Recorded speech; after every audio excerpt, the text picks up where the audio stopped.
Hello and welcome to an all-new Geek World Order video. Randy here, and today we are continuing our look at X-Men 97, the hit streaming series on Disney Plus that continues the original X-Men animated series from the 90s.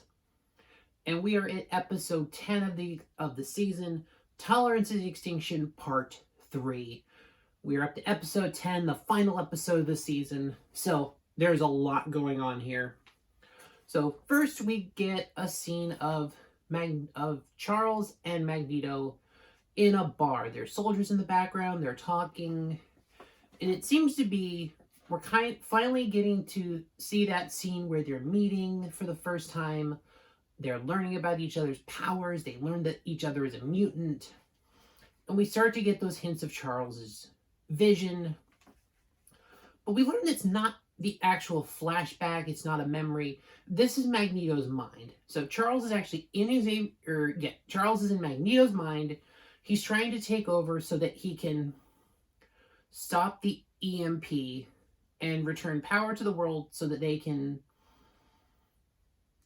stop the world from being destroyed.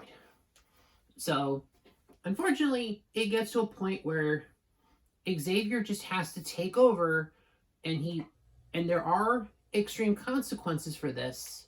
He could be trapped in his mind, especially if Magneto's mind shatters. So Charles takes over. He forces Magnus to stop the EMP. He does. And yeah, so that's where we get their part of the story.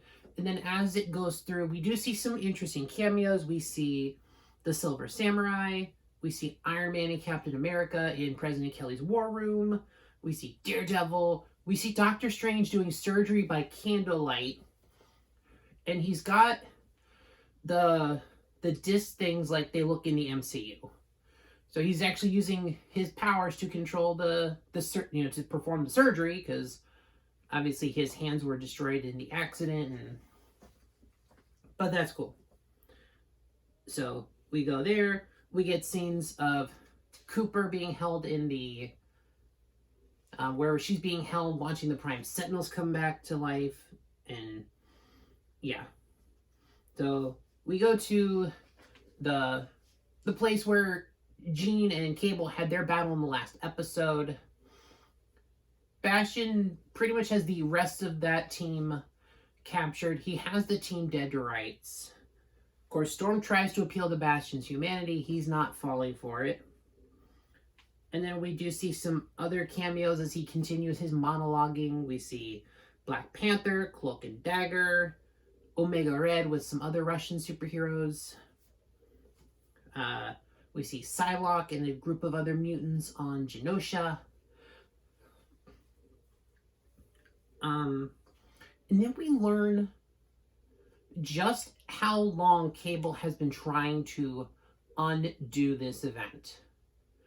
And we learned that Cable made this time jump to try to stop the Genosha attack 200 times. That is insane. So he's tried this and been pulled back to the future 200 times. So we see the Sentinels the Prime Sentinels arrive, and one's got him, is about to blast him, and Sinister's like, whoa, wait a minute, you promised me him. And Bastion's like, no, we have to make an example out of somebody. And then we get, because Jean is held under the water at this point, but Jean rises from the water, much like you would say a phoenix rises from the flames. Yes, the Phoenix Force awoken itself in Jean Grey.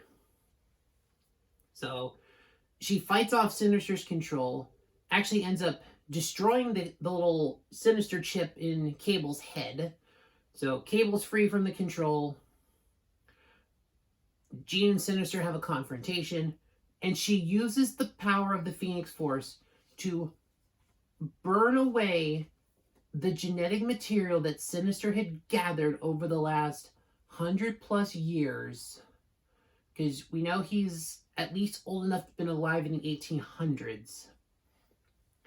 And he just withers into this old man. And he's like, show me my face. He goes, and Morph shows him the face. And he's like, looks the same to me. So yeah, Sinister runs off. He's lost that power, so he is very quickly disposed of. They end up putting the inhibitor clamp around Bastion. The Prime Sentinels around the world are deactivated.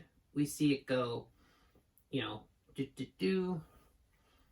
So yeah, we seem to have a turning of the tide here.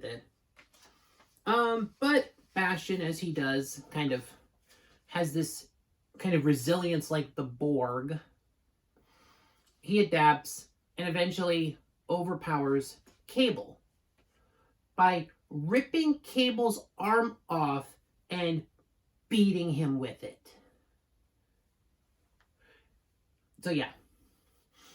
And then we get the, he then absorbs Cable's arm into him, which Cable's arm, I believe, is an extension of the nanotech virus that a lot of Cable's psychic powers are keeping at bay.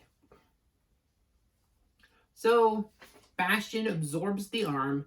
He goes all techno and he gets a form upgrade. He's got like this massive hulking body and this like 4-wing structure. It's insane. Basically, his plan is he's going to go full obliteration mode, destroy the gravity core on asteroid M, and bring it down upon the Earth. So we go back into Xavier's mind. We see that, they're still continuing to put the pieces together because Magneto's psyche has broken. He doesn't really remember who he is. So yeah, and Professor X has got to stay in there and put his mind back together. And there is a risk, if it does totally, completely go off the rails, it could take Xavier with him. So yeah. We see Wolverine is still healing, because, yeah, that was still, even for Wolverine's healing powers, that is still a very traumatic event.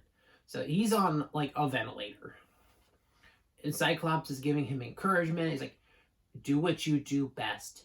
Heal. So yeah, we aren't getting Wolverine for this one. And at that point, Jean psychically projects herself not just into Scott, but to everyone else. Basically to warn them that Bastion is on his way. They're working for some backup, but yeah, Bastion's hot. And then Rogue is kind of the one that rallies them. We've got Roberto. He's like, oh yeah, I kind of just, accepted my powers and, I think he's telling Jubilee he loves her, but not just outright saying it. Does they have a moment?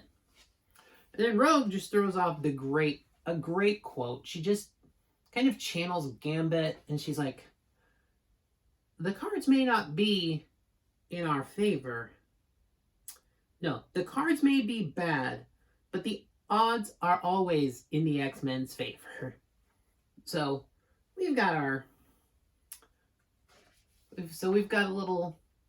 we're building up towards a fight scene, which is awesome. So we get Bastion barges through onto asteroid M. He's about to literally grab the gravity core that's holding this thing in the atmosphere. And then you just hear Rogue yelling, his name was Gambit. Remember it. And straight up punches Bastion in the face, full force. So we get the Rogue and Bastion fight. Because as far as powers go, yeah, she's probably one of the few that can definitely take him right now. And of course they have their fight. At some point, Sunspot makes a save. And he does refer to himself as Sunspot here. He has fully accepted who he is. So we see him fully transformed in his powers. And he's letting loose. So his powers are very strong for someone who hasn't had a lot of use of them. We go over to President Kelly. He's in his war room. sitting with his advisors, and he pretty much approves the Magneto protocols. Which basically, they're going to shoot missiles into space and to try to destroy that thing. So, and then we go back into Magneto's mind. Things are looking very turbulent. We've got images of water raising around the bar. So, and he's still trying to remember things. He gets visions of a boat with Rogue, Quicksilver, Scarlet Witch, who of course we know are his children. And then one of the figures is blacked out, but it looks like it's Polaris, who I believe is also one of Magneto's children. The man gets around, apparently. So, and Magneto is trying to remember things. He's trying to see his parents' faces, but it's very difficult because we know that as a Holocaust survivor, his parents were killed at that time. They were taken, so, and he was a very young child, so he's not going to remember. It's going to be very hard.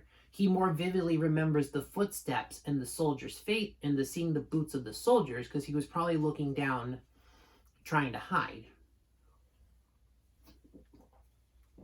So he's having those, he's having trouble remembering those things. And Professor X vows to stay with him. He's going to stay. He's going to help him through this no matter what, because they are basically a family. They've hurt each other multiple times, but they never abandon each other. And he's not going to abandon him now. So yeah, we get the entire fight. We move on to more of the fight. We go inside. Nightcrawler, Cyclops, and Jubilee to have their turns fighting. And eventually we see Bastion starts getting the upper hand, and he thinks a Sentinel is coming in to help him. Nope. Actually, the Sentinel tries to squish him because, once again, for what is this, the third time this season, Hank is piloting a Sentinel as a mech. So they're pretty much doing it. And eventually, the fight culminates, and Bastion is overpowering the Sentinel. Scott's ready to hit him with everything. But he's like, you know what? Stand down. We're going to do this the way the professor taught us. And he does try to reach out, and he goes through, he tells Bastion that, his mother lied to him about when Professor X came. She was the one that turned Professor X away. So, not entirely sure if he's believing it, but there's not a lot of time for them to actually have a conversation because, the missiles are here. So yeah, so at this point, the missiles take out the gravity core.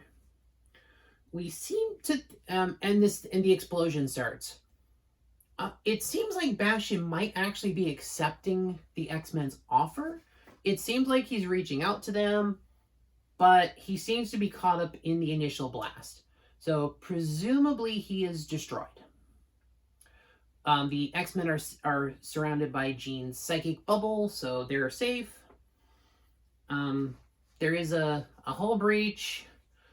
Jubilee goes flying out into the space, but I guess they're on a part of the moon that's inhabited, so they can breathe. I don't understand how that works. Morph changes into Reed Richards to save himself. Roberto saves Jubilee. They go down to Earth. Basically, it's pretty much go time. Hank has a plan, but it's basically going to require them all working in very perfect unison. And even then, it's still pretty risky. Jean and Scott do an astral projection over to Cable. They have a moment. They seem like they finally accepted all of each other as family. Jean even does the thing where she reaches up and she actually suppresses Scott's powers so that Cable can see his father's eyes. Because they go back to the kind of the point of, when you were born, I saw that you had my eyes. And he lets Cable see his physical eyes. So they have the nice family moment, but yeah, they got to go back. So basically, as they're going through, Scott tries to initiate the detonation. He rips off his visor and just goes full force blast with his optics. Then we get Storm, Jean, and Rogue. They're outside pushing against the asteroid as it continues to plummet, using their powers. So that's a cool team-up scene for them. We see more of the of the cameos as we see Peter Parker and Mary Jane just walking through, and what looks to be Flash Thompson in the background also. So, nice little nod there. Although I'm not sure why Peter isn't in costume helping people. What are you doing, Spider-Man? What are you doing? Come on, Spidey. Get your act together. And then we go into the scene. Wolverine is in the kind of this makeshift bed in the plane. Morph is watching over him, just encouraging to hold on and fight. And he goes, "She's not here to say it, but I am." Morph changes into Jean Grey and then tells Wolverine they love him. And I don't think this is just Morph saying it as Jean to give Wolverine hope. I think Morph is actually using this to state his feelings for Logan.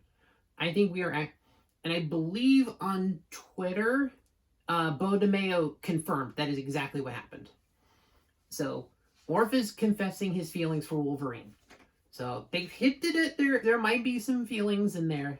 So, and understandable. Morph has been through a lot. Wolverine has always been there for them. Always. Wolverine was the first one to get angry when they basically left him to die. We saw in Night of the Sentinels where Wolverine gets off the Blackbird and punches Scott in the gut. And when Morph came back, Wolverine was the advocate to, help him through, get the help he needed, get him back on the team.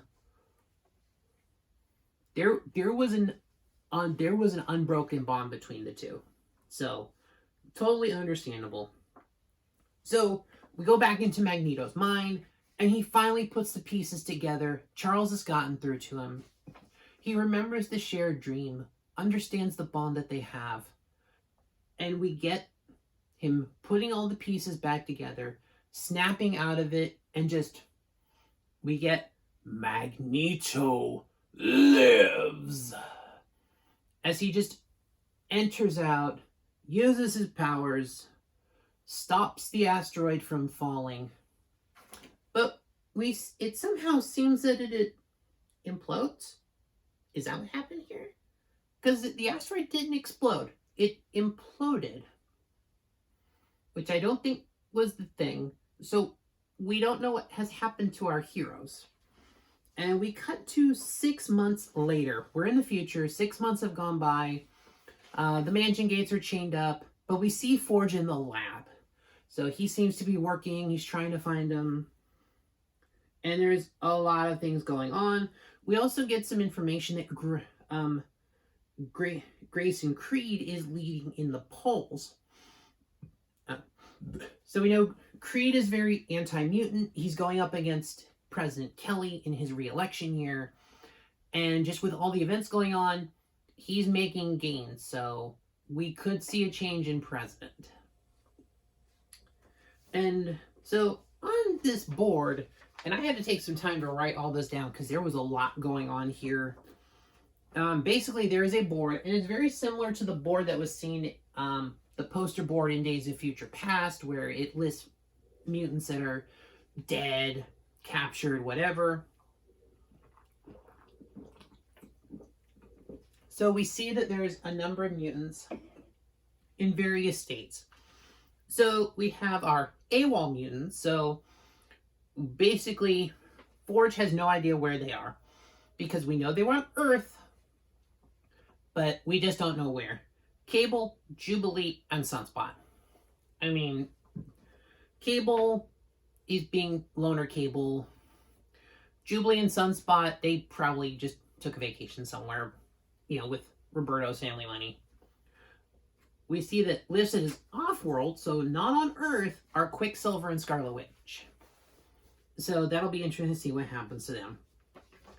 Then we have a category of missing, presumed dead. And this is pretty straightforward. It's Cyclops, Jean, Storm, Beast, Magneto, Nightcrawler, Professor X, Morph, Rogue, Wolverine, and Archangel. So this is the kind of the one that's the most interesting, because we never saw Archangel after the Genosha event, because he was on Genosha. So maybe he thought Apocalypse had something to do with it. Maybe he was continuing his hunt for Apocalypse again. So that's entirely possible. Now, we do see a number of mutants that we presumably are on world with an active status, and perhaps Forge knows where they are if he needs to assemble a team for some reason. So we could see some of these mutants in season 2. And that list includes Colossus, Dusk, Magic, Iceman, Havoc, Exodus, Shadowcat. So I think that would be the first appearance of Kitty Pryde in this universe. And Emma Frost. Which Emma Frost has had her shifts in Alliance. So it's possible that we could see some of these mutants in season 2 in the present day. And then we see Bishop walk in. Forge points gun at him. It's like, who are you? He's like, whoa, hold up. We're friends. Just not yet, but we are friends. Referring to the fact that Bishop knows Forge in the future, as we've seen multiple times in the previous series and has been alluded to many times. Basically, sort of what happened to Bishop at the end of season 4 arc. It seems that the X-Men have been pulled out of time. So it's not where are they, it's when are they. So they've been pulled through time.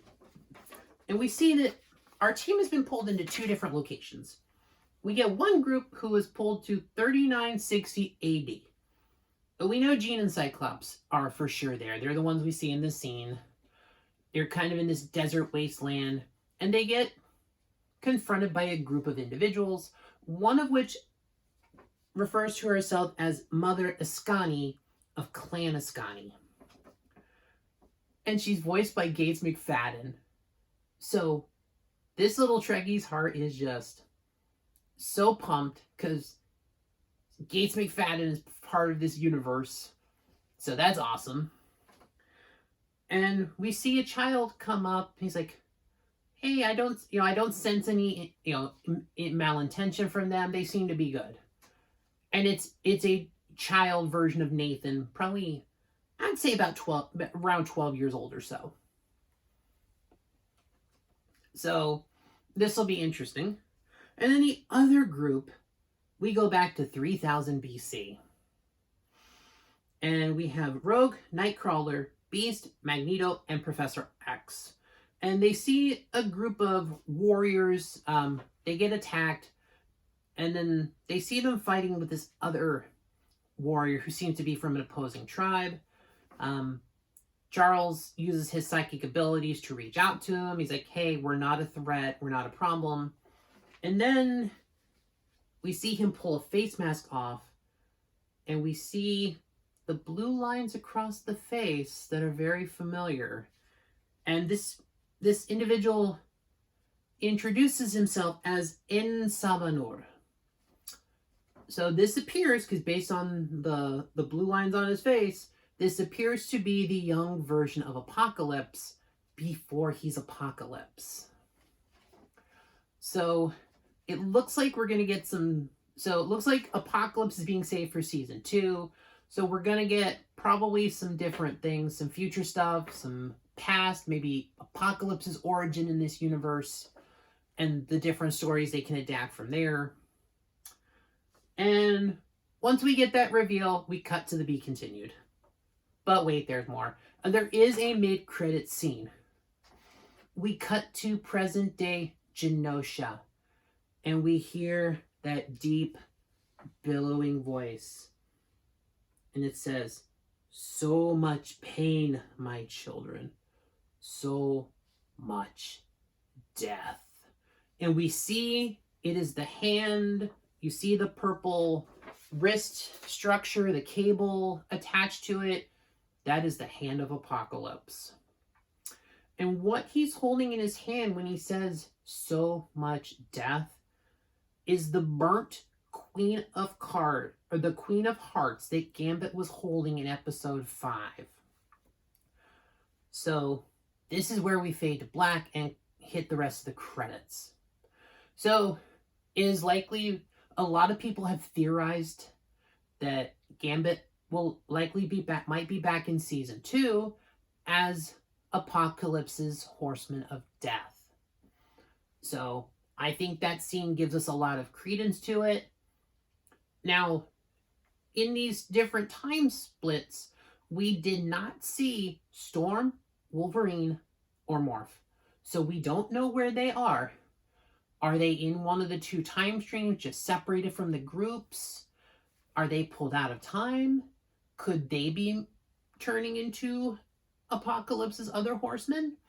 Is he going to make the X-Men his horsemen? So a lot of things could go on here. I'm sure we're going to be speculating for the next year until season 2 comes out. I'm so looking forward to it. This season has been amazing. So many things going on. And they left us wanting more. I want more. This season did what it needed to do. Completely recommend. But that'll do it for this video, guys. Thanks for watching. Thank you for watching these reviews every week. That has been season 1 of X-Men 97. Thank you for watching. Comment below your theories, your speculations. What do you think is going to happen in season 2? Let me know. Subscribe to the channel, like the video, do all those things that help the algorithm, and I'll see y'all next time.